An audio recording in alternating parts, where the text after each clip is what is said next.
Okay. Any questions about any procedural things? Everything's clear from last time? Okay. And just a reminder again to you, in order for you to get full participation points for this course, we do require that your camera be on. If you do not wish to turn on your camera or you can't make the synchronous sessions, we do have another version of this course in individualized instruction, and I would encourage you to sign up for that section instead, if that is the case. Okay. Okay. Wait, are you guys actually doing the distance learning for this semester too? For French? I'm sorry? Are you guys doing the distance learning for French 3? Bonjour. This is French 3. I know, I'm saying, but the individual DL, I mean. Yes, we do. We have Me and my advisor couldn't find it on my. It's .61. This is 1103.21. Yeah, I signed up for it because we couldn't find that 6.1 wasn't showing up even on the one and anything she was looking up herself even. It should be there. I can give you the information if you like. Yeah, I would appreciate that. Okay, email me to remind me, and I can do that, because we do have an individualized instruction component that you work at your own. It's mostly asynchronous. You work at your own pace. So just send me an email and I'll give you that information. Thank you. Thank you. Sure. Okay. OK, donc bonjour. Bon, je vois beaucoup de monde, donc ça c'est excellent. Puis je sais qu'aujourd'hui il fait pas beau, c'est pas une belle journée, mais le week-end approche, donc ça c'est bien. J'ai hâte. J'ai très hâte pour le week-end, vendredi. OK. Oh, ça m'arrive toujours. Oui, j'ai déjà enregistré le cours. OK.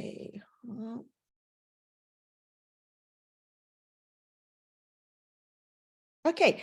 La dernière fois, on a parlé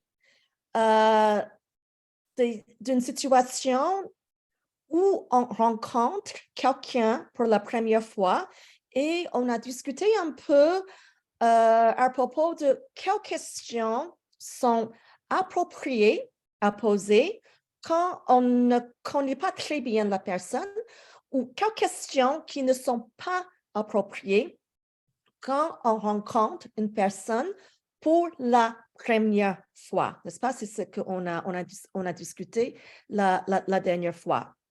Donc, on peut dire que ce n'est pas toujours facile de déterminer si une question est trop personnelle ou trop indiscrète. Okay? Ce n'est pas toujours évident, n'est-ce pas? Parce que chaque personne, chaque culture a leur propre cadre de référence. Cadre de référence, frame of reference.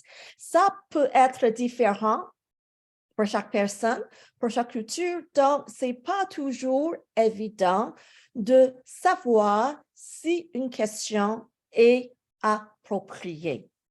Okay. Donc, on a discuté mardi de cette question. Qu'est-ce que vous faites dans la vie? Okay. Qu'est-ce que vous faites dans la vie? Comme en anglais, what do you do for a living? What is your profession? Okay, dans le même sens.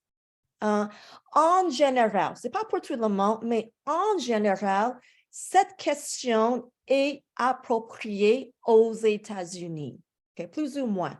Parfois, ça dépend, mais en général, c'est une question appropriée. Okay? Qu'est-ce que vous faites dans la vie? Mais on a dit, n'est-ce pas, la dernière fois que si on est en France, il faut faire attention parce que en général, je parle de généralisation, bien sûr, en général, cette question peut être perçue comme trop personnelle, comme une question pas appropriée parce que en général, la profession de quelqu'un est un sujet qui est plus personnel. Okay? Donc ça, il faut faire attention. Bon, qu'est-ce que vous faites dans la vie? Puis, dans la culture nord-américaine, les questions suivantes sont typiquement trop personnelles. OK? Vous avez des enfants, OK, dans la culture nord-américaine, aux États-Unis, au Canada, ça c'est considéré un peu trop personnel. Et aussi, quelle est votre situation familiale? Êtes-vous marié ou célibataire? Encore une fois, dans la culture nord-américaine, c'est une question un peu délicate, c'est trop personnel, c'est pas approprié quand on ne connaît pas la personne très bien. Mais dans d'autres cultures, comme la culture chinoise, okay, moi, je suis d'origine chinoise. Dans ma famille, avec mes parents, la génération de mes parents, ces questions sont plus appropriées. Donc, si je suis en Chine ou même quand je suis avec mes parents ou avec les amis de mes parents, parfois, j'entends ces questions. Ah, bon, on dit bonjour, est-ce que vous avez des enfants? Ou parfois, êtes-vous marié ou célibataire? J'entends ces questions. OK? Puis, pour moi, j'ai dit que j'aime pas ces questions parce que c'est trop personnel. Mais dans la culture chinoise, c'est une question appropriée. Donc, de temps en temps, on entend ces questions. OK? Donc, j'aimerais savoir, OK, dans votre culture ou dans d'autres cultures que vous connaissez, est-ce que cette question est appropriée? Vous avez des enfants ou êtes-vous marié? OK? Je parle de ces deux questions. Avez-vous des enfants ou est-ce que vous êtes marié? Est-ce que ces questions sont appropriées dans d'autres cultures que vous connaissez? Okay? Dans la culture chinoise, oui, c'est approprié. Okay? Donc, est-ce que vous connaissez d'autres cultures et est-ce que cette question est appropriée dans d'autres cultures? Des volontaires peuvent partager d'autres cultures que vous connaissez.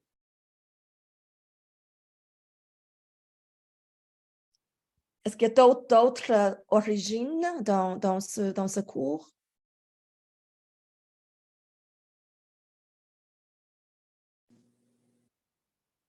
Oui, c'est oui, c'est Siri? Yeah, oui. Siri, OK, oui. Ça dépend de la personne.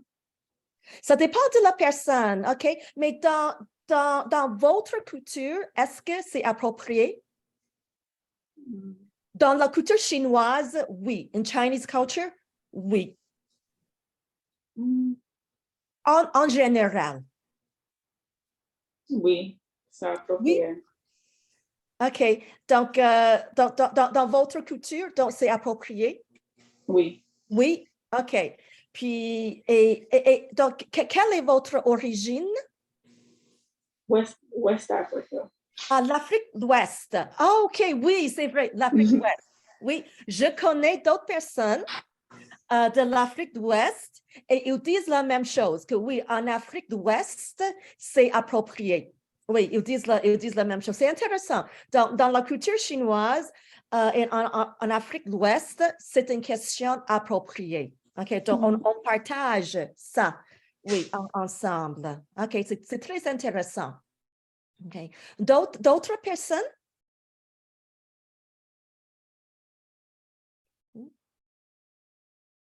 Et pour vous, personnellement, pour vous, est-ce que vous aimez quand quelqu'un vous demande, est-ce que vous êtes marié ou est-ce que vous avez des enfants? Est-ce que vous aimez cette question? Pour vous, personnellement.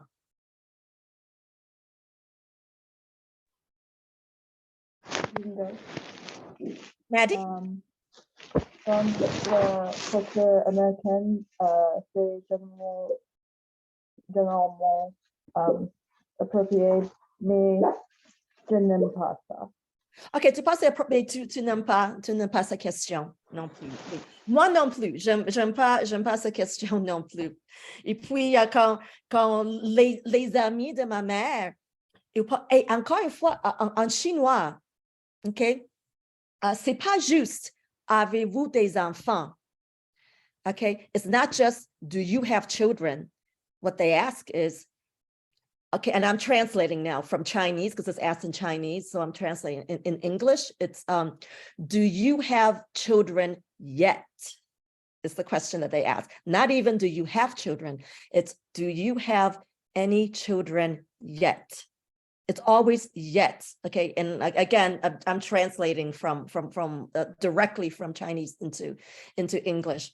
Donc, cela démontre que les enfants, la famille, est une valeur très importante dans la culture chinoise. Donc, la manière même de poser des questions, c'est comme ça. So even when they don't know you very well, again, this is not the case for everybody, okay? And maybe it's more true for older generations than for maybe younger generations. But in older, it is a question that you can be expected to be asked, even if the person doesn't know you all that well. They'll ask you, do you have, so are you married yet? Again, the yet, are you married yet? Do you have any children yet? Okay, it's almost like it's just understood that, that's just what you do in life. And as an adolescent, younger today, I don't get as upset by it because we'll talk about intercultural competence later on in the course today. With that, trying to develop intercultural competence, I'm a bit more tolerant today of that question because I understand where it's coming from. But I can remember a time when that would really upset me because I find, me being, even though my heritage is Chinese, I was born in the United States and I'm not used to that. So I would find it too personal. So this is a very interesting thing. Now, just in English, okay, are there questions that you find that may be appropriate, other examples where questions may be appropriate in one culture, but not in another when meeting someone that you don't know very well? Can you think of other examples? Do you know of any examples where there's just some cross-cultural differences in what it means to be appropriate and inappropriate in terms of asking people questions?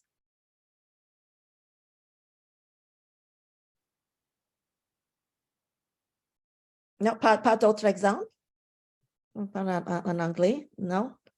Okay. Mais ça, c'est une question très saillante pour moi. La question des enfants, c'est un exemple que j'ai vraiment trouvé très, très saillant. OK. Je vous ai demandé de préparer, pas 5, mais 3 questions. La dernière fois, 3 questions que vous pouvez poser à vos camarades, l'un à l'autre pour que nous puissions nous connaître mieux. Okay, I asked you to think of 3 questions, appropriate questions that can be asked to classmates. Okay, quels sont les exemples? What are the examples? Donnez-moi une question appropriée. Okay, we're talking about appropriate questions. Approprié à poser. D'où viens-tu? D'où viens-tu? Okay, d'où viens-tu? Okay, excellent. D'où viens-tu? Where do you come from? D'où viens-tu? Oui. Ça, oui, pour moi, ça, c'est une bonne question. Merci. D'où viens-tu? Okay. Une autre question? Qu'est-ce que tu étudies? Okay. Qu'est-ce que tu étudies? Qu'est-ce que tu étudies? What are you studying? Pretty neutral, and especially in a university environment. Qu'est-ce que tu étudies? Excellent. Oui, bon, ça c'est très bon, Owen. Une autre question? Quel est votre course préféré?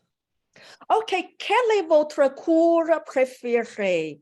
Okay, what is your favorite class? Oui, très bien. Quel est votre cours préféré? Excellent. Oui, très bon exemple. Est-ce qu'il y a un autre exemple? Une bonne question. On a d'où viens-tu? Qu'est-ce que tu étudies? Quel est votre cours? Quel est ton cours préféré? Avez-vous des animaux domestiques? Ah, OK, c'est une autre bonne question. Avez-vous des animaux domestiques? Do you have any pets? Avez-vous des animaux domestiques? OK, ça j'aime beaucoup cette question. C'est une question qui est un peu est intéressante aussi, mais encore, c'est une question plus neutre, comme est-ce que vous aimez des animaux? OK, très bon exemple, merci. Est-ce qu'il y a d'autres exemples?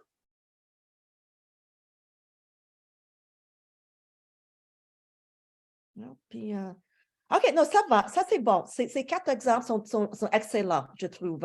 Quatre questions très intéressantes. OK. Donc, pour aborder ces questions, et puis, non, je vais garder ça pour plus tard. J'ai une autre activité que je vais faire avec vous plus tard. OK. Donc, excellent. OK. Maintenant, on parle des informations qu'on dévoile, information that we reveal, quand on fait un profil ou une introduction. Comme ici, pour moi, je dis bonjour, je m'appelle Winnie, je suis née à Chicago, donc je suis américaine.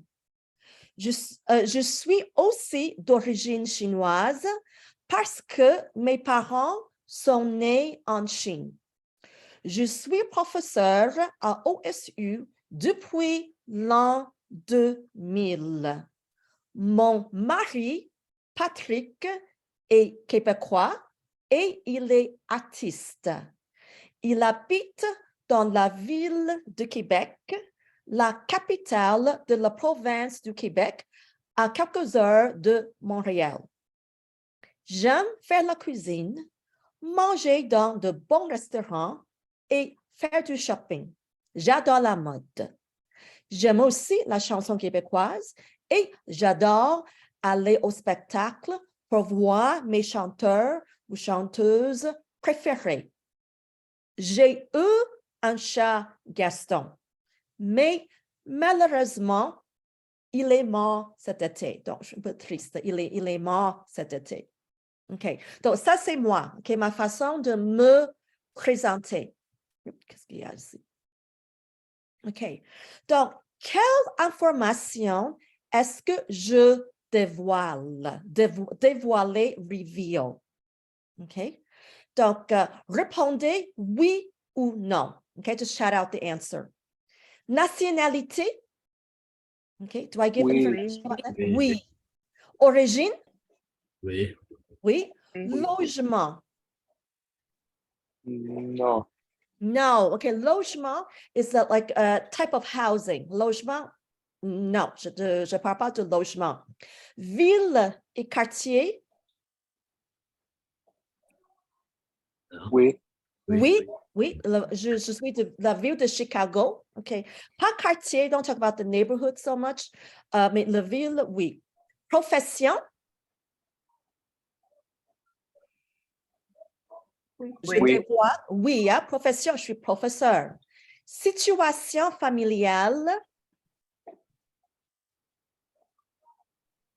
That is sort of like, family marital status. Oui. Oui. Je parle de mon mari, n'est-ce pas? Mon mari et Patrick. Passe-temps. Passe-temps? Oui. Oui, passe-temps, like hobbies, things that you like to do. OK? Donc, ça c'est moi. Logement, je ne vais pas dévoiler l'information sur logement, mais à Columbus, j'habite dans un condo. à Columbus. À Québec, j'habite aussi dans un condo, mais dans un quartier à Québec, mon quartier est un quartier qui s'appelle le quartier Saint-Roch. C'est un quartier pour les artistes. Comme mon mari est artiste, on habite dans un quartier pour les artistes. Puis à Columbus, j'habite, mon quartier est, bon, c'est la ville de Columbus. J'habite pas dans un autre quartier comme Clintonville ou Upper Arlington. Non, je suis dans la ville de Columbus. OK. Donc, ça, c'est moi. OK. Mon profil, ma présentation. OK. Ma présentation.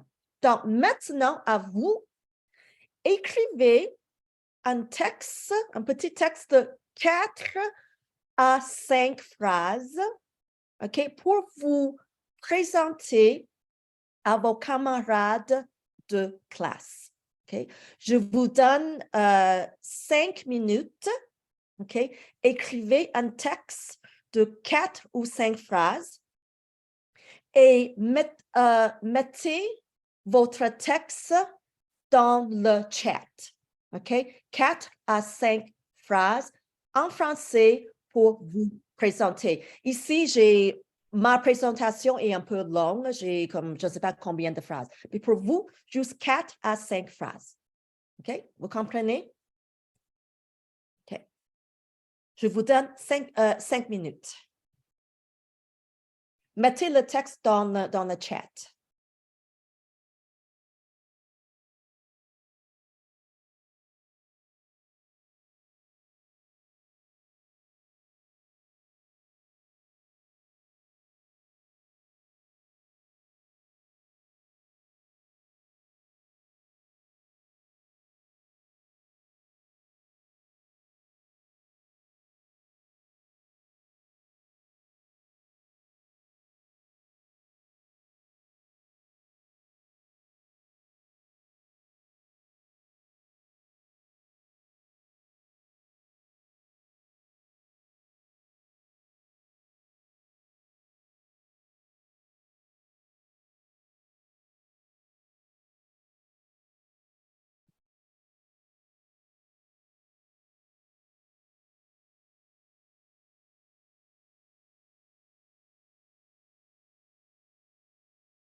OK, excellent. Oui, c'est très bien. On a des choses intéressantes.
Je pense que tout le monde, je crois que j'ai tout le monde. 1, 2, 3, 4,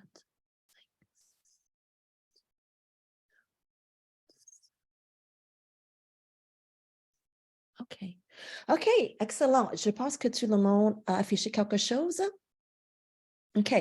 Donc, maintenant, vous allez lire, OK, ce que vous avez écrit pour présenter à tout le monde. OK. Donc, on va commencer peut-être avec Daniel. Bonjour, je m'appelle Danny. Je suis né à Toledo. Donc, je suis américain. Je suis aussi d'origine syrienne parce que mes parents sont nés en Syrie. Je suis étudiant à OSU et j'ai étudié l'économie. J'aime jouer au basket et d'autres sports. J'aime aller rendre visiter à mes parents le week-end dans ma ville. OK, donc tu aimes voyager pour rendre visite à tes parents, tu es aussi sportif, tu aimes les sports. OK, merci Daniel. Et puis Andrew. Bonjour, je m'appelle Andrew. J'habite à Dublin. Je suis marié avec une fille. J'ai une chatte et un poisson. J'étais dans le militaire. OK, dans le militaire. Un chat et un poisson? Oui, Donc, le chat aime le poisson? oui. Oui, OK. Ça peut être un peu dangereux, n'est-ce pas? OK, excellent. Puis, Daria?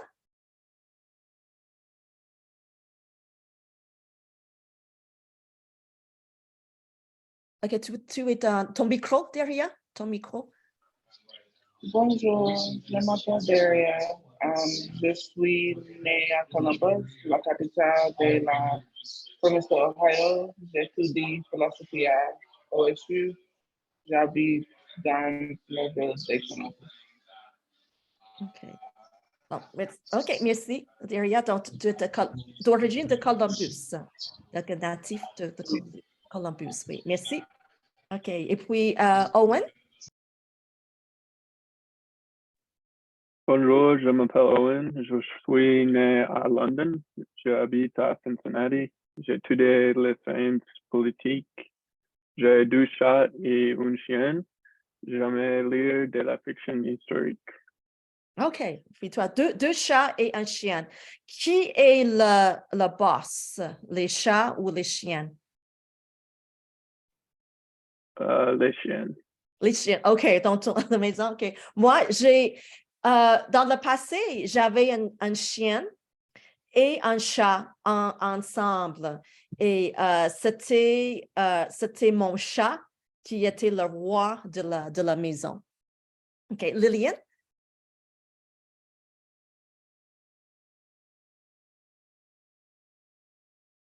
À ton micro, Lillian? Oui. Bonjour, je m'appelle Lillian, je suis américaine. Je suis née en Newark, Delaware, mais j'habite à Columbus. J'ai un frère et une sœur plus jeunes que moi. J'aime faire la cuisine, chanter, regarder des films et jouer au foot. J'adore. OK, tu as des frères, des sœurs plus jeunes. OK. Et Lillian, tu as dit que tu es déjà allée en France. Oui. Oui, tu as visité la France déjà. OK, c'est intéressant. OK. Et puis, Salimatou? Bonjour, je m'appelle Salimatou. Je suis née à Columbus, Ohio. Mes parents étaient de la Guinée.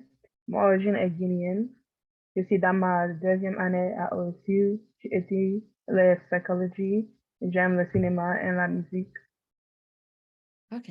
Merci, Salvatore. Ah, du Guinée, j'ai un étudiant gradué qui s'appelle Tierno. Je ne sais pas si vous avez suivi des cours avec lui, qui vient de Guinée aussi. Et donc, je suis en train d'apprendre un peu aussi sur la Guinée. Mon étudiant, Tierno, il fait maintenant son doctorat avec moi, son PhD avec moi. Donc, merci, Salimatu.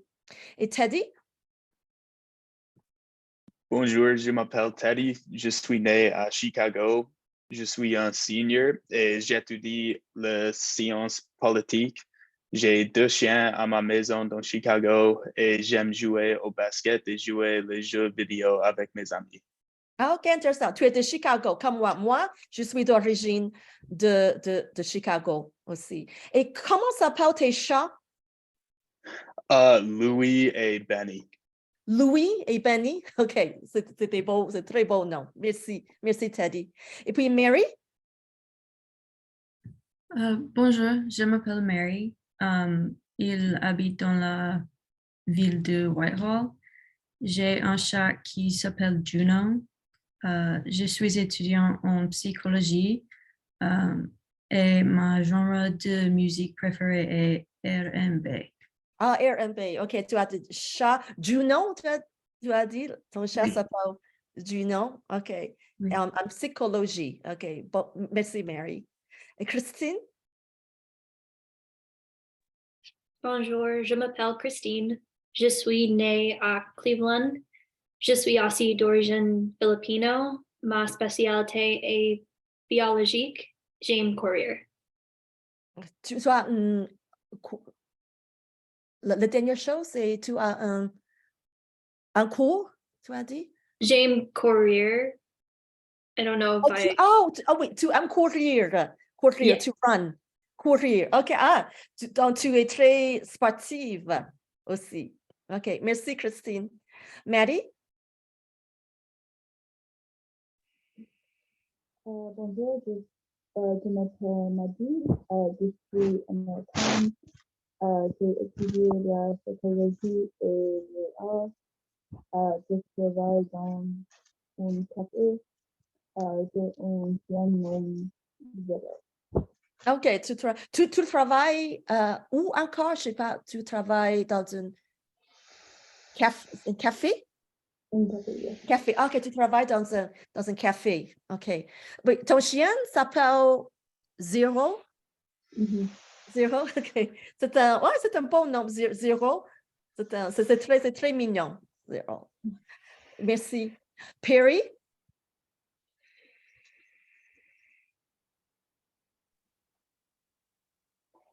You hear me? Oui. Okay. Bonjour, je m'appelle Perry. Je suis né à Long Island, donc je suis américain. Je suis student à OSU depuis l'an 2020.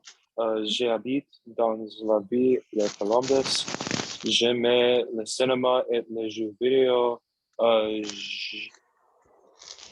Je préfère mon musique genre rock classique. Oh, le rock classique comme musique préférée. Et tu aimes aussi le cinéma, OK, et les jeux vidéo. OK. Merci, Oui. Pierre. Siri? Bonjour, je m'appelle Sire. Je suis née à Columbus, Ohio, mais ma famille est originaire de Guinée en Afrique de l'Ouest. Je suis étudiant à l'OSU et jamais me maquiller. OK, tu aimes te maquiller. OK, donc tu es comme une maquilleuse, make-up artist, maquilleuse? Non. Non, c'est juste que tu aimes te maquiller. OK. Donc, moi, j'aime beaucoup le maquillage aussi. Où est-ce que tu achètes ton maquillage? Comme chez Sephora ou non? Ulta, Sephora. OK, c'est un endroit. Oui, moi aussi, j'aime beaucoup aussi le maquillage. Ça, tu es de Guinée aussi.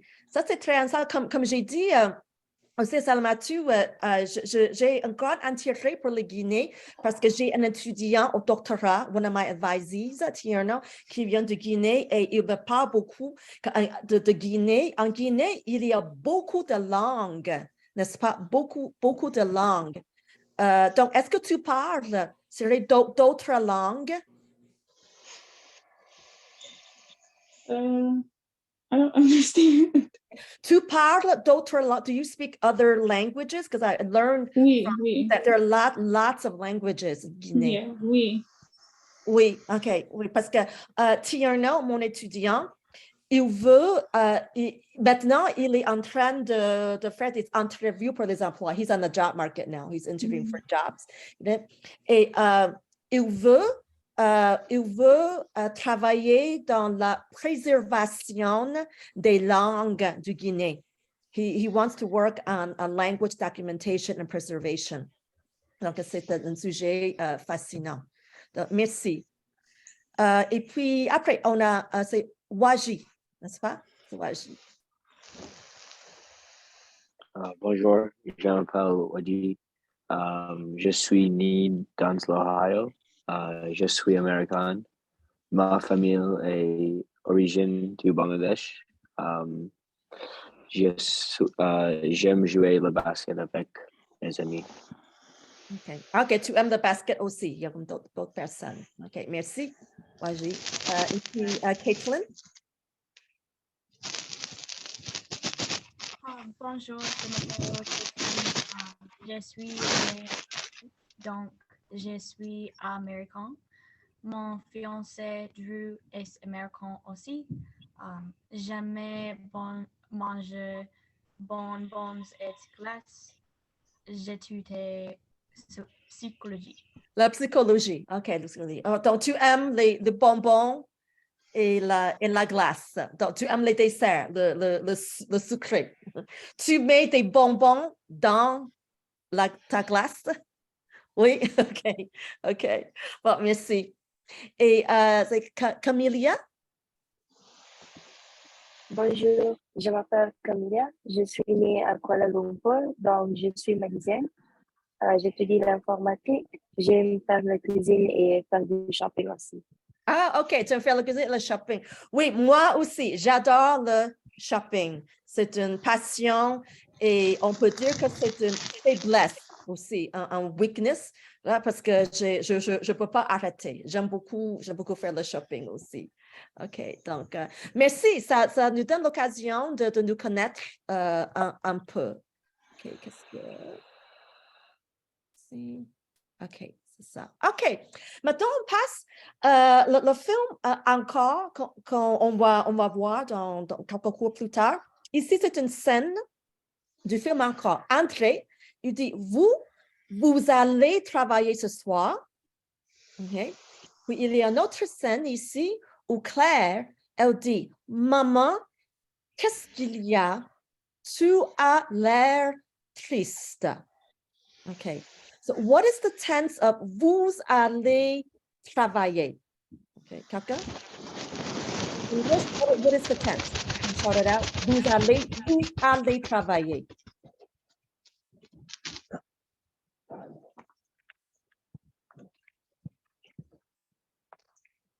what is that tense? Vous allez travailler.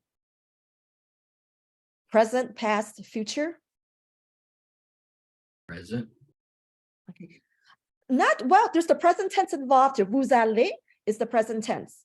But when you have vous allez travailler, that becomes actually what we call the future past. So you are going to work. Vous allez, so if there is the present tense involved here, vous allez, that's the present tense. But vous allez travailler, when you add the infinitive, it becomes the near future, future proche, you are going to work.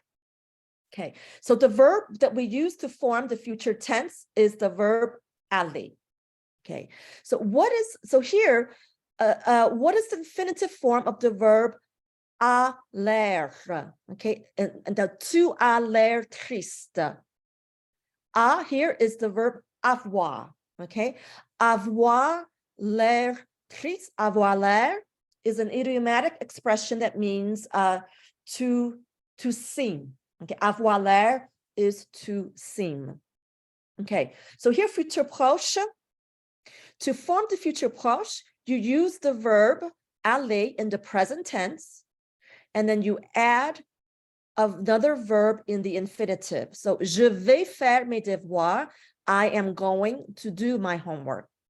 Il va parler avec le professeur. He is going to speak to the professor. Nous allons visiter une mosquée demain. We are going to visit. La réunion ne va pas avoir lieu ce soir. Okay, the meeting is not going to take place. Okay, so you use the verb aller. So if you recall the conjugations for the present tense of aller, je vais, tu vas, il va, nous allons, vous allez, ils, elles vont. Okay, so qu'est-ce que vous allez faire ce week-end?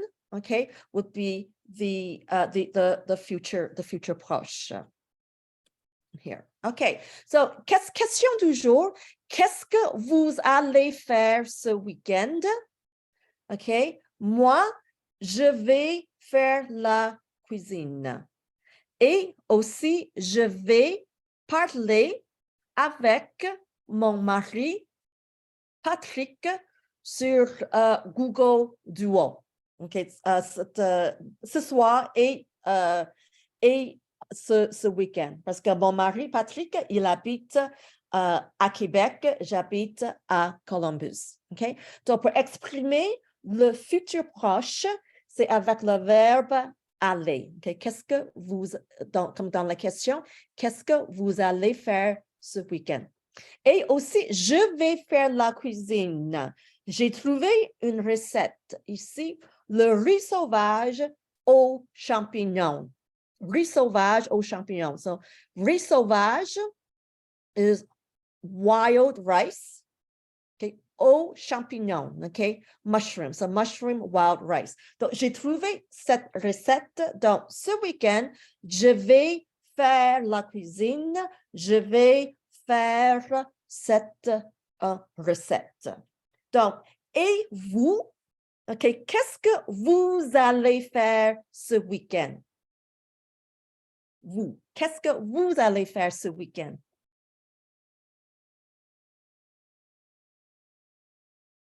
Il y a quelqu'un, un volontaire? Qu'est-ce que vous allez faire?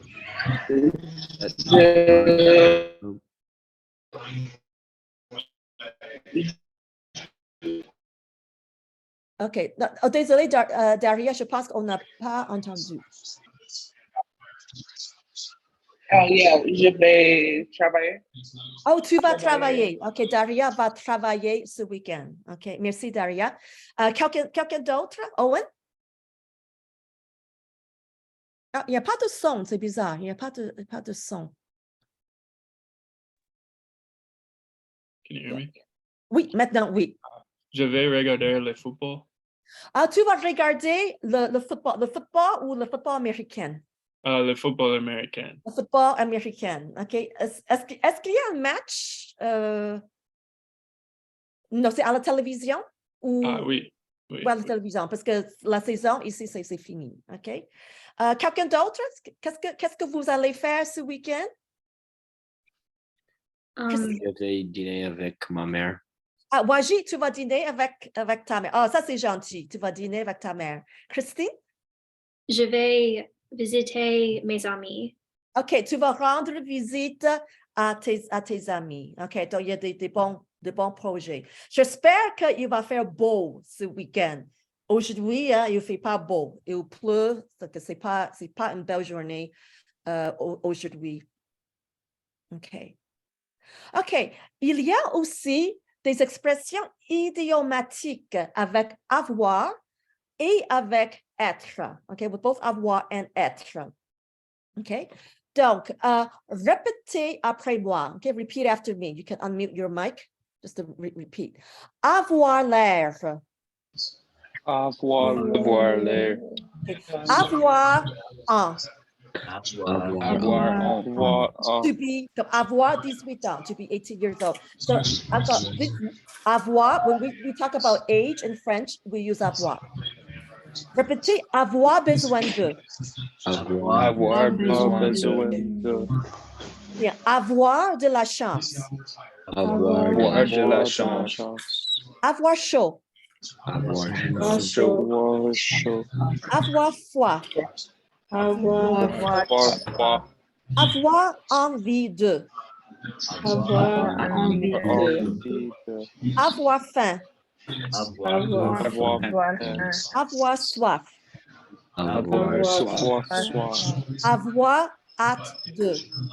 Avoir hâte de. Avoir honte de. Avoir honte de. Avoir lieu. Avoir lieu. Avoir l'occasion de. L'occasion de. Avoir peur de. Avoir peur de. Avoir raison. Avoir raison de. Avoir tort. Avoir tort. Avoir sommeil. Avoir sommeil. Avoir tendance à. Avoir tendance à. Être à l'heure. Être à l'heure. Être en retard. Être en retard. Être de retour. De retour. Être en train de. Être en train de. OK, excellent. Ça, c'est des expressions idiomatiques. OK? Donc, on va faire une petite activité. L'hôtel gagnant et où travaille Claire? Gagné. Donc, regardons ce que Marc, un nouveau employé de l'hôtel, dit aux clientes. OK? Donc, complétez chaque phrase avec l'expression appropriée. OK? Donc, vous allez me dire A ou B. OK? Just shout it out. Monsieur Charlebois, vous fatigué ce matin. Qu'est-ce que vous avez fait ce soir? A ou B? A. A. Vous avez l'air fatigué. Okay, you seem tired. Madame Boulet et Madame Renaud, vous allez aller au bar. Vous avez peur ou vous avez 21 ans? A ou B? B. B. Vous avez 21 ans? OK. Monsieur Pillet, votre femme est belle. Vous êtes froid ou vous avez de la chance? A ou B?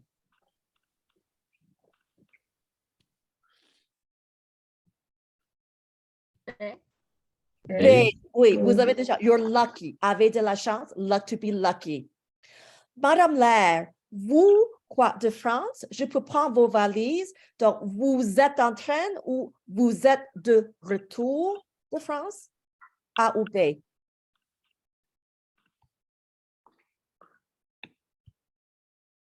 B. Oh, no. B. Oui, B. Vous êtes de retour de France? Are you returning from France? Monsieur Leclerc, vous allez visiter la ville aujourd'hui, donc vous allez avoir lieu ou vous allez avoir l'occasion de. A ou B? B. B. Vous allez avoir l'occasion de visiter la ville. Okay. Are you going to have the occasion or the opportunity to visit the city? Madame Auger, vous quoi? Écrire une lettre d'amour à votre amoureux. Donc, vous êtes en train d'écrire ou vous avez tendance d'écrire? A ou B? A. Ah, très bien. Vous êtes en train de, so are you in the process of writing a letter? Être en train de means in the process of. 7. Attention, madame, le chef vient de sortir la soupe du micro-ondes. La soupe à chaud ou la soupe est chaude? A ou B?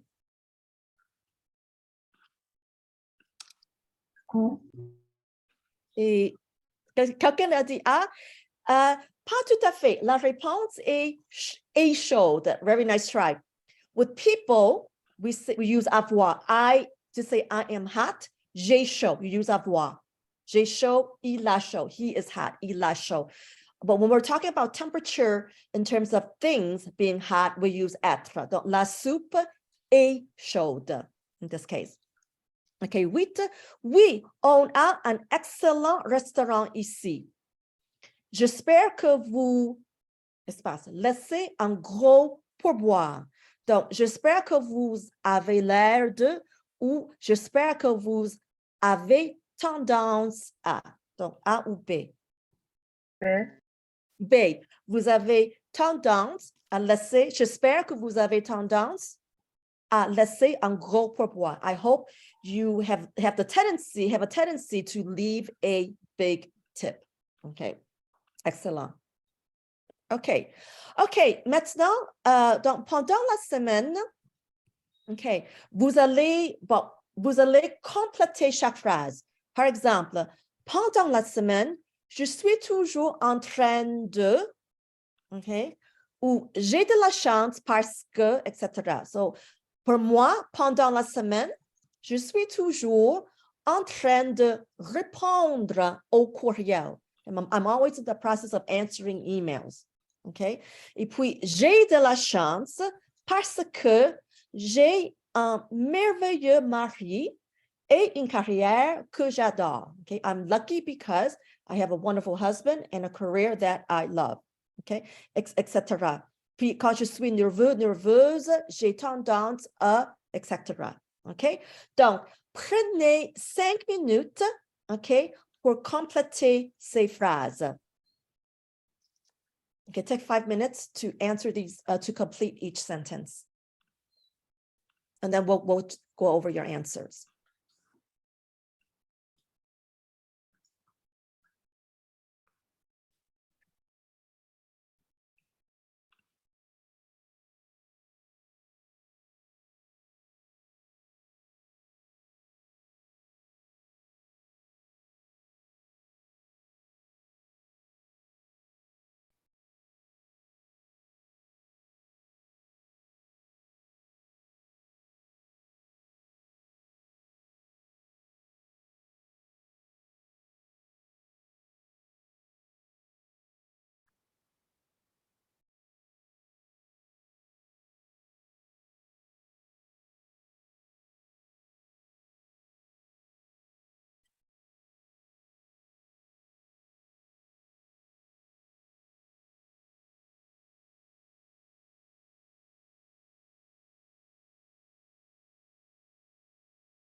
Am I supposed to put it in the chat? I was just No, no, no. okay, You I don't was have to put it writing in on the a chat. note Not, card. not this time. Sorry. That's okay. You can. Don't. No worries if you do. No worries. OK. OK. Donc, numéro 1. Moi, pendant la semaine, je suis toujours en train de répondre au courriel. Est-ce qu'un volontaire pour numéro 1? Faire mes devoirs. OK, tu es toujours en train de faire mes devoirs. OK, excellent. Numéro 2, j'ai de la chance parce que Je vis en Amérique. je viens d'Amérique. Oui. OK, tu viens ou des États-Unis ou d'Amérique. OK, bonne réponse. OK, quand je suis nerveux ou nerveuse, j'ai tendance à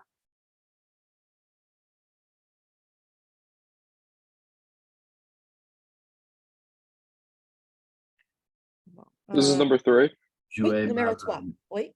Jouer men.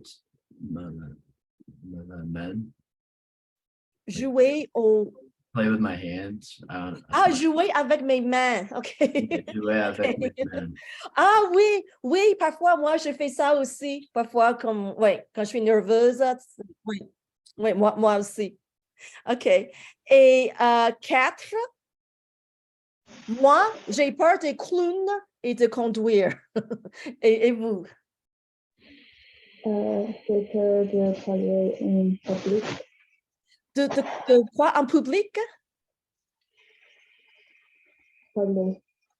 De parler. Ah, OK, de parler en public.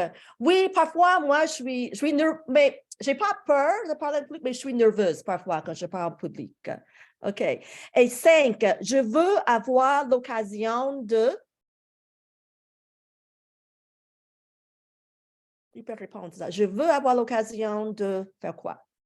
Moi, je veux avoir l'occasion de voir ma famille plus. Et vous?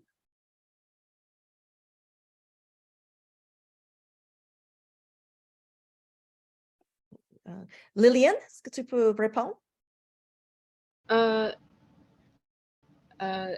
Visiter mes cousines. Ah, visiter tes cousines. OK. Et puis, je vais avoir l'occasion de voir ma famille. J'ai envie de, numéro 6, moi, j'ai envie d'aller dans un bon restaurant. Et vous?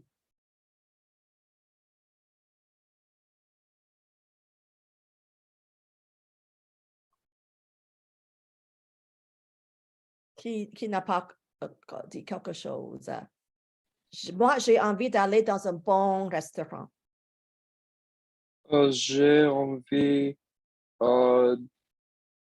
de voir au cinéma. Oh, d'aller au cinéma. OK, d'aller au cinéma, to go to the cinema, d'aller au cinéma. OK, bonne réponse. Et j'ai hâte de, moi, j'ai hâte de voir mon mari bientôt. Et vous?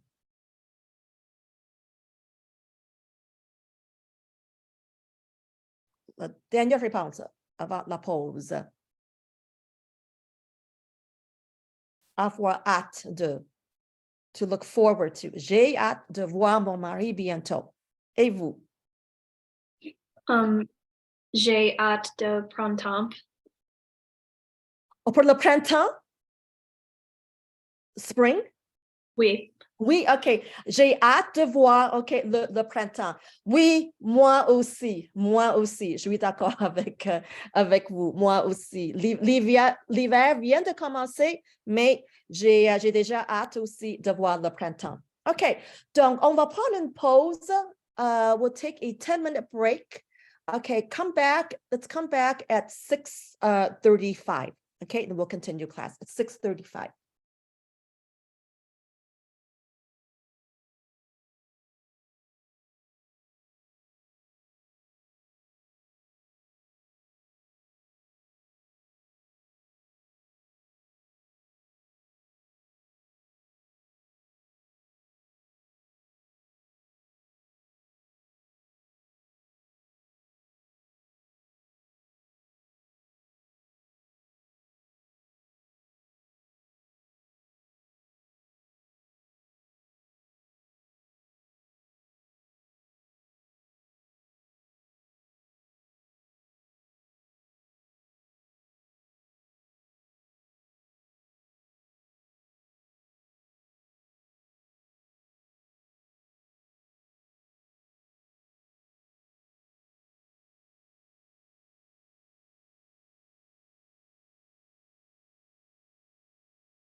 Tout le monde est prêt?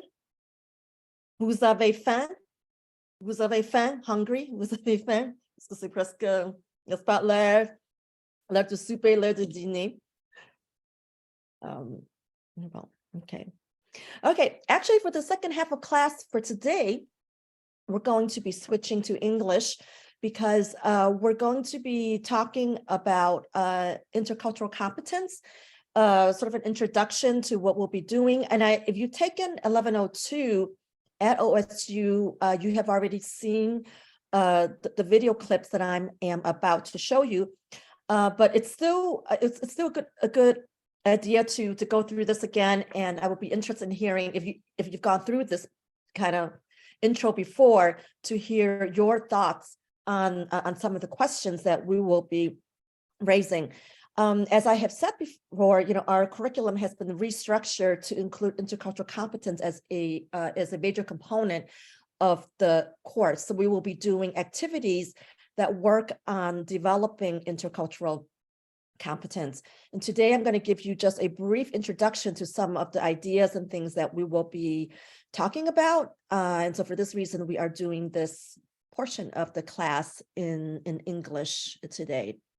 So we're going to talk about what's it like to learn a new language, and actually how language learning develops our intercultural competence. We're going to talk about why it is essential to learn a new language in today's interconnected world. You will learn about the skills that you will develop that are directly transferable to your personal and professional future. This module, how learning a world language contributes to your personal and professional future, was developed by Professor Janice Askey. She is in our department. She's on the Italian side. She's a professor of Italian, and she is also the director of our Center for Cultures, Languages, and Literatures. So she put together this module, and she did an interview with Pulitzer Prize winner Jhumpa Lahiri. She has Bengali parents, but she grew up in the United States, so she is perfectly bilingual. And what is interesting about her is that as an adult, she decided that she was going to learn a new language, Italian in this case. So she started learning as an adult so that she could write a novel in this new language. And she did it. She's successful at it. So she started as an adult, learned Italian, and she writes novels now in Italian. So she knows what it's like to learn a new language as an adult, as all of you here, we were learning past, a childhood. So she can relate to this. So I'm going to play a couple of video clips, very brief video clips for you from this interview with Lahiri. And then we will have some discussion questions. And I hope this is going to work. I'm not going to have any issues with the, oh, okay, looks like we'll be okay.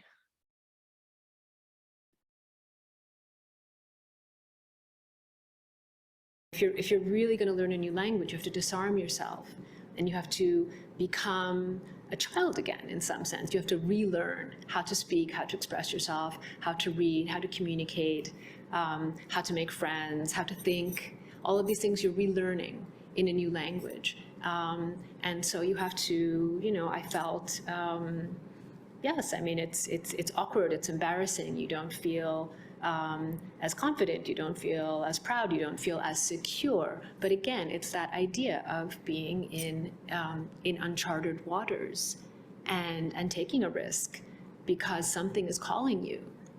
Something is calling you to know what is beyond you. It's a matter of deciding to make the dive, right? And yes, of course it's scary because the unknown is scary. The unknown is a scary thing for all of us, but it is also fundamental to engage with what is outside of us and what is beyond us. Our humanity depends on that. Okay, set that here, go back. Here, so you just watched that clip. So just the first question, what did she say about learning a new language that rang true for you? So just something that, that maybe spoke to you. You just heard her talking about, her experience learning a new language as an adult. Was there anything resonated with you? That you don't feel as secure as you do when talking in a language you're familiar with.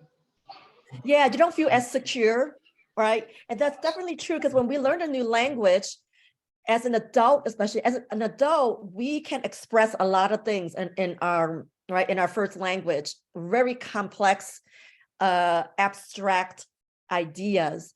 But when we try to do it in a new language that we're just starting to learn, it can be frustrating because we can't say what we want to say. Sometimes some of these topics, you want to say it in this way because you're an adult and you have the capacity to speak, eloquently, but you can't do it because you're limited by the fact that your vocabulary and grammar at the moment is very limited.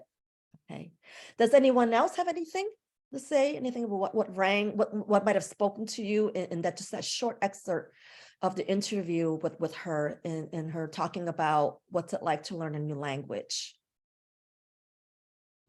That it's awkward. Yeah, it's awkward. Yeah, because the words, right? You feel like you want to say something, you can't find the words, or the words and it comes out and it doesn't sound right. You kind of know what you want to say, but you're like, do they understand what I'm saying? Because it's, I know my pronunciation isn't quite right there. Yeah, so there's this sense of awkwardness.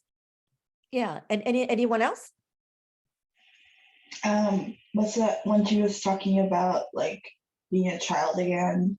It reminded me in like one of my high school French classes, I remember watching a video of French children. They were like 3 or 4, and it's like, oh my goodness, I can barely understand these children in this other language. I could have a conversation with them, and just Yeah, like the children, right? Children speaking, right, their first language. I remember that too. I remembered when I first studied abroad, I lived with a French family, and my French was pretty decent at that time, but it wasn't, all that fluent. And I just remember like there were two little kids, like they were like 2 years old, one was like 1.5 and the other one was like 2.5 or so, and they could speak really fast. I'm like, geez, these kids are I can barely get some ideas out on some days. Yeah, so there's the awkwardness. It's kind of like being right, it's just like being like children again, because we are like trying to learn how to express ourselves again.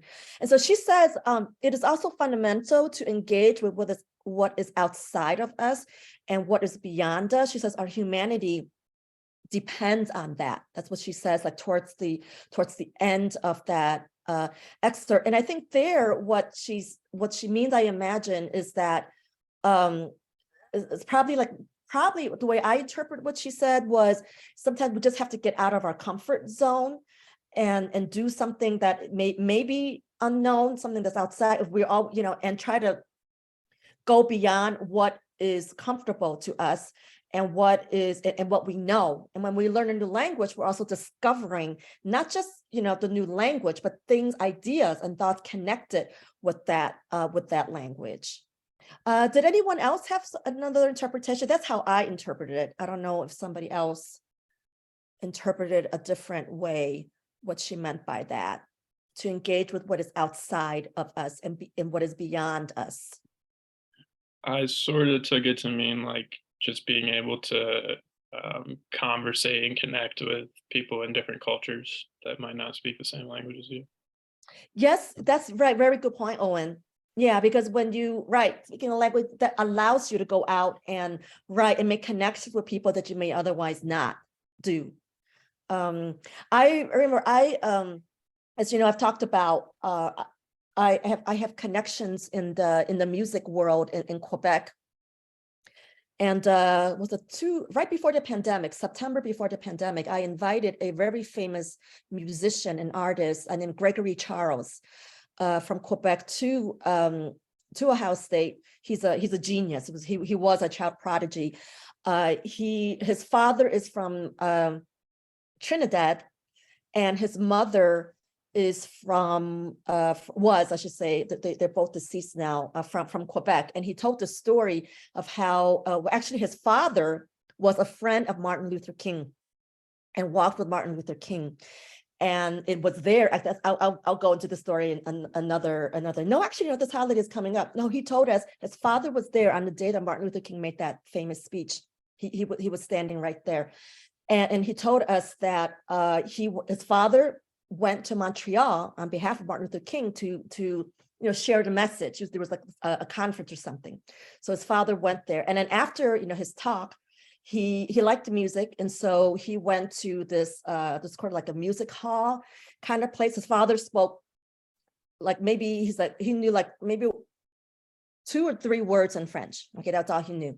He went to this music hall, and then he saw this woman. His mother was there. A Quebecoise from Quebec, and they with the 3 words that he knew in French, he was able to make a connection with this woman that he met, and then they were married for I don't know, something like 50 years. That connection, just the initial connection. He said just those 3, just the little French that he knew, he was able to make that connection with his mother. So he was giving us that message. So you're right. And Owen, just even if we don't have to speak a language fluently, even you just know 1 word or something that allows us to approach someone and make that connection that we otherwise may not make.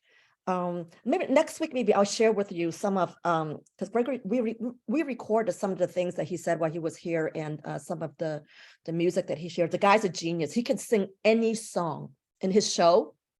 His memory is like phenomenal. You go to his show, you put in a piece of paper, slips of paper in this box, what you want him to sing, and then during the show he picks it out, and then he'll perform it live right there. And then if he can't, and it's rare that he can't, he says if he can't, then he will make an appointment with you to go to your house and do it for you at your house. But I don't think there have been many times where he can't say anything, where he couldn't remember the song. Anyway, I kind of digress there. So, okay, so what do you think keeps you from speaking another language? There's sometimes, we're inhibited. We don't really want to take that risk to learn a new language. So for example, what might make you uncomfortable speaking another language, like whether in this course or in other situations. Some people find like pair work or when the instructor calls on you, a bit unsettling. Okay, so why is that? And everyone, I've been a language learner. I felt the same way. So do you feel like nervous when you have to speak? Just being bad at it. Oh, you feel you feel like you're bad at it. Okay, yeah, but no one's bad at it, really. No one is, because like the mistakes are necessary. Just like also, oh, you could go. Sorry. Oh, sorry. I think also just the fear of just anxiety, like maybe being laughed at as well. Like it's just a little, it's different because if you're used to one language and then you're told to speak another one, you just have this fear of messing up, which no one likes to mess up. So we don't like to mess up because we're adults. We don't like to mess up. We feel self-conscious when we make errors. Children don't. Children don't care what, like young children, they don't care. Well, not as much, at least, as adults do. We're afraid, right, what other people might think of us, but children don't. And that's one of the reasons why children do better sometimes than adults in language learning. Adults do better in other ways. But Perry? What I was going to say was kind of similar, just like the uncertainty of what you're saying. Like, at least with me personally, I feel like I'm better at knowing like keywords, like what verbs mean and what nouns mean, but like the in-between words, like the transition words, I guess, is what I feel like more uncertain about. It makes me nervous just saying anything.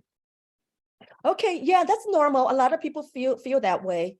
It's just human, because we don't want, we want to be accurate, because in our thoughts, in our first language, we can say things in a very sophisticated way. And it's really unsettling that when you're learning a new language, you feel like a child learning how to speak again. So yeah, definitely that's understandable. Okay, we'll go here. Okay, so this is what she says. This is what Lahari has to say about making mistakes.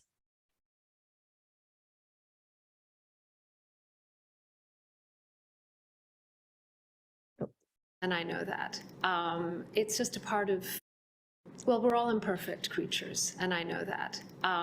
It's just a part of doing anything new. When I started writing stories, my stories were highly imperfect. They were bad. They were rejected, and I knew that. And without going through that, you don't get anywhere. So anything you do, whether it's trying to ride a bike, or write a story, or learn a language, or fly an airplane, I mean, we're not born with these skills. We're born with very few skills in life, and we have to learn them. We are trained, we are taught, we teach ourselves, but it's a process. Yeah, so she said, this is something we have to remember. This is a process, like anything. You will fumble whenever you do something new. So, but I hear you. I'm the same way. I mean, I know I'm your instructor, but I've been in a language student too. I tried to learn Spanish and Mandarin Chinese. The dialect that I speak is Cantonese, but not Mandarin. And at one point I wanted to learn this other dialect. And I know I do understand how you feel, because I'm the same way. So she says here, anything you do, whether it's trying to ride a bike, write a story, blah, blah, blah, we have to learn these skills. It's talking about this process. So something to highlight here is that, when you're exposed to a new language, your brain is in the process of building a new grammatical system of this new language. So you're in the process of, your brain is, developing this new grammatical system in French. And this system is different. All of you, it's different. You can study the same, take the same amount of French, whatever, and it's still going to be different. The system is never the same for two people. Now, in order to build this new grammatical system, we need what is called positive and negative evidence. Positive evidence is, the correct language that we hear, read, that is what we call positive evidence or input. Okay, but there's also something called negative evidence, and that is knowing what is not possible, what doesn't work. So when you make a mistake and you figure out that this is not right, this is a mistake, you are actually feeding important information into this new system you're developing to help the system grow. So both the errors that you make and the correct things that you say are important. They are integral parts of learning a language. You can't learn if you don't make mistakes, and you can't learn if you don't know that you're making mistakes. So these things are very important. And so while you're building, the system, your brain also cannot process everything at once. We can't pay attention to everything. Sometimes you miss, right? Something that this input that you hear, you'll miss something, and that's normal. And what we do when we listen to information, the first thing we're going to do is we're going to focus on the things, on the forms that are important for conveying meaning. In English, we're going to focus on the things that will convey meaning, and sometimes we will not focus as much on the things that are not as important for conveying meaning. So in English, it is well documented that ESL learners, if you're not a native speaker of English, they struggle with third person singular S. Non-native speakers of English drop the S at the end of the words, like he talks. They'll say he talk, or he walk, or she walk, or that S. Very well documented. And if you're a non-native speaker of English, you probably know, you probably can relate to this. And one of the reasons why this is because that third person singular S doesn't communicate any new information. All it does is it tells us that the verb is in third person singular form. But in English, we never drop subjects. We can't drop the he. In Spanish, you can. In English, we cannot. So that S is a redundant form. We don't need it. If someone says he talk, well, yeah, sure, it's grammatically incorrect, but we know what the person is saying.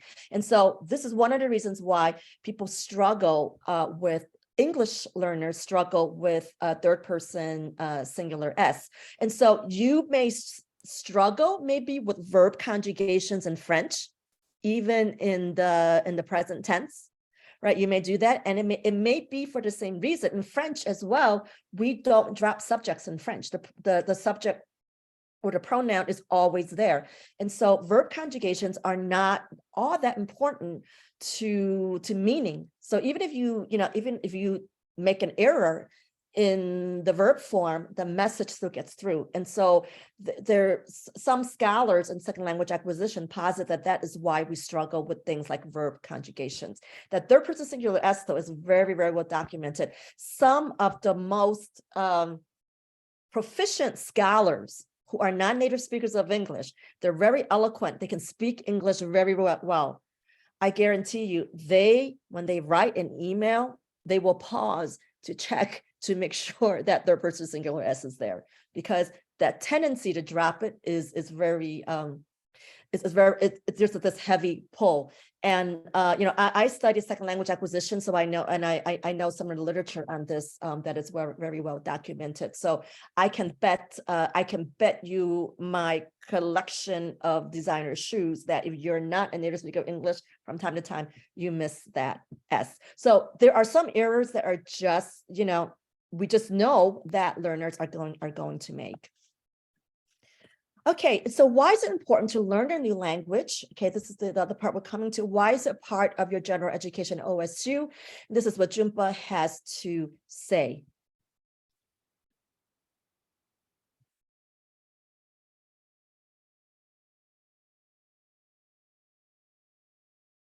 And even if it's that you learn a foreign language 2 years or 3 years and dedicate yourself to that experience, even if you don't go on to have the full experience that, Italian ends up happening for me, but it is enriching in and of itself, and it teaches you so much, not only about what it means to go through a learning process, I mean, I tell I learned an instrument when I was young.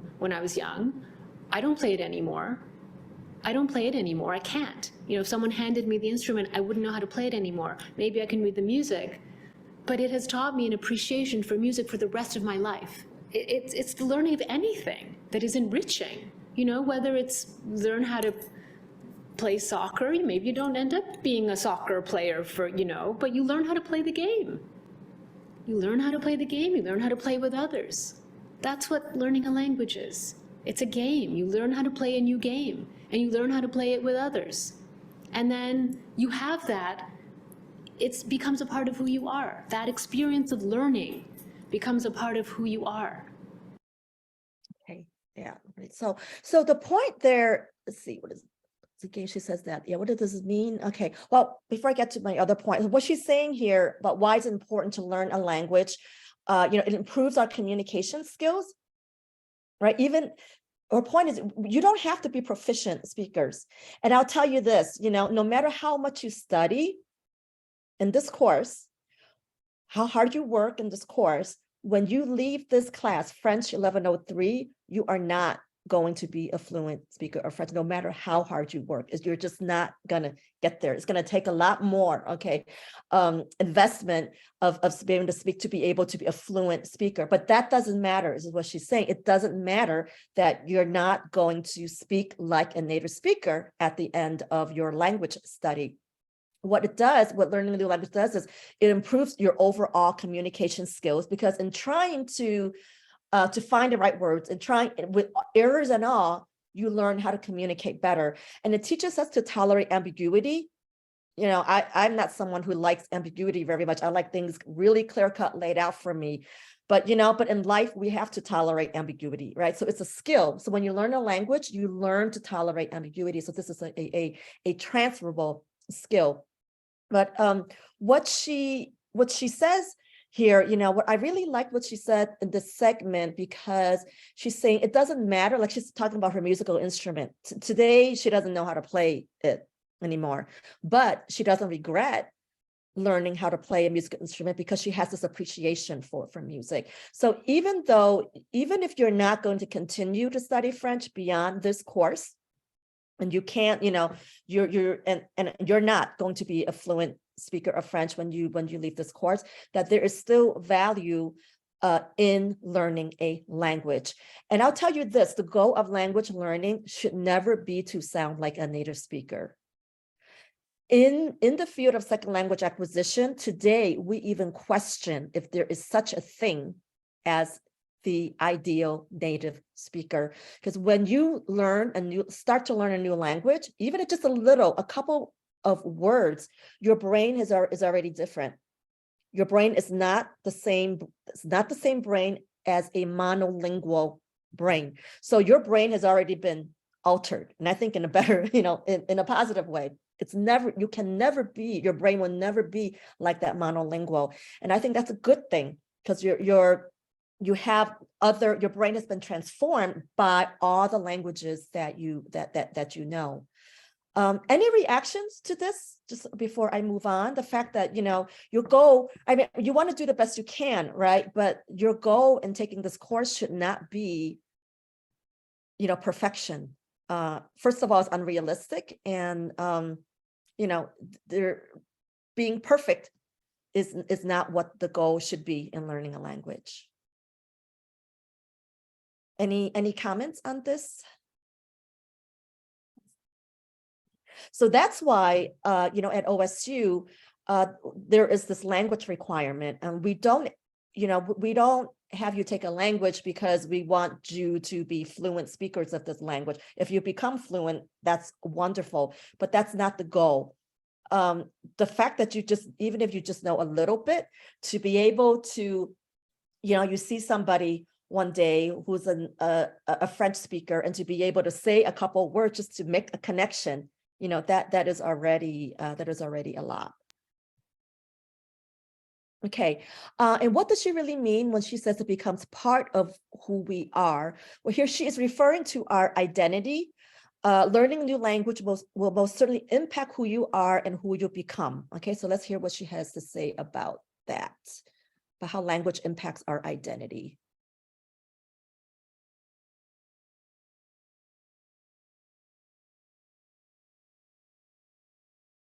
Well, learning Italian's identity, it added to my identity. It complicated my identity, but only in good ways.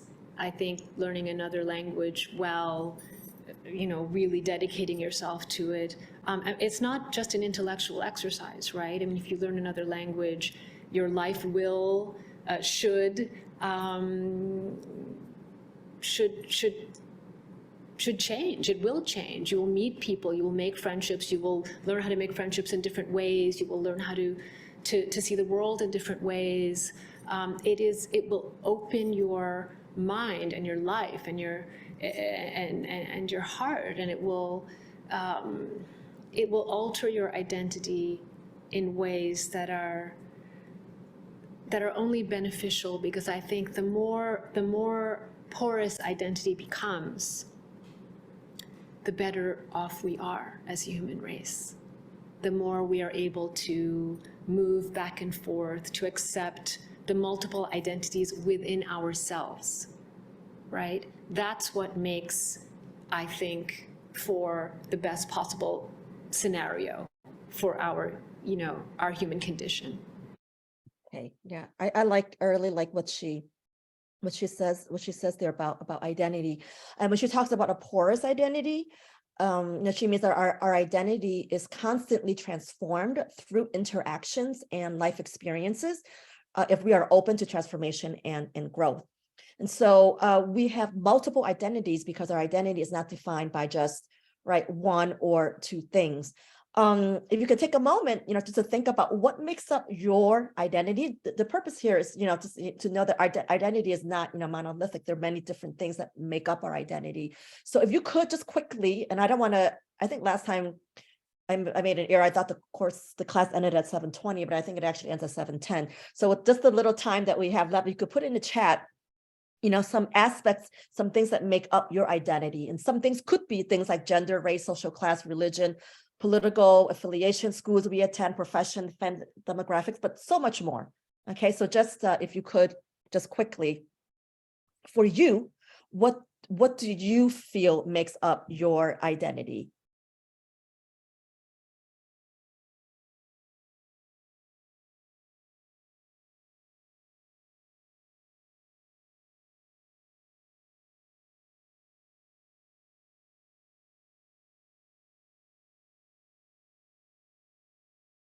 Yeah, when you're ready, just put that in the chat.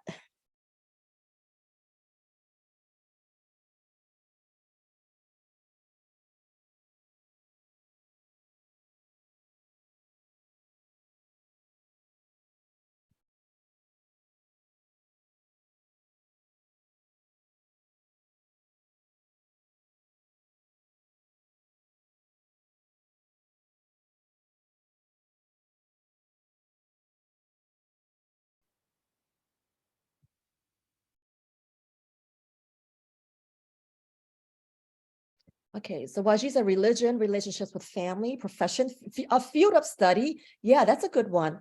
Definitely. Yeah. Life experience, personal beliefs, sure, goals for the future, education. Okay, yeah, Danielle, so you talk about your Syrian household you grew up in. Definitely. Yep, great. Yeah, series of being Black, a woman, Muslim, and African all contribute to my identity. Yeah, definitely. Relationships, sure. Yeah, Christy said relationships, gender, race, travel. Travel is another. Yeah, travel also alters our identity a lot. Yeah, profession. Yeah, hobbies. Yeah, that's another good one. Hobbies. Maddie says hobbies, friends, religion, relationships, gender, life stage, life experiences, likes and dislikes, routines. Yeah, these are all great things. Yeah, being a sibling. Yeah, our family, education, being a woman. Yeah, a lot of you saying life experiences, hometown, certainly. Yeah, sexuality, definitely. All these things contribute to our identity. And I want to think of, just went a little too far there.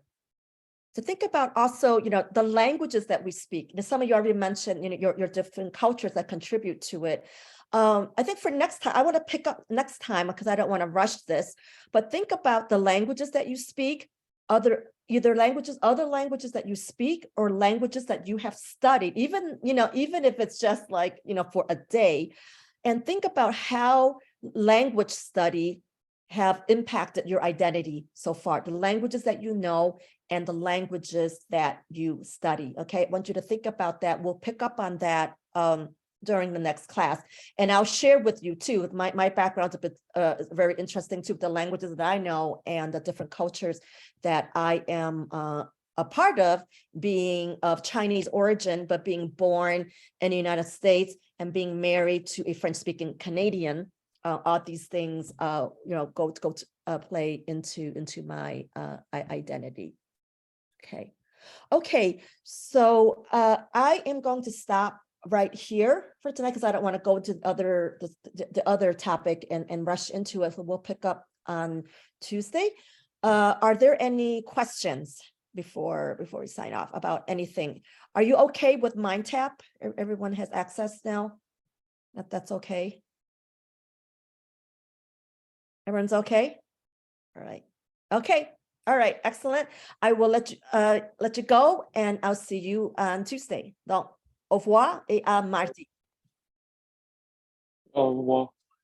Au revoir.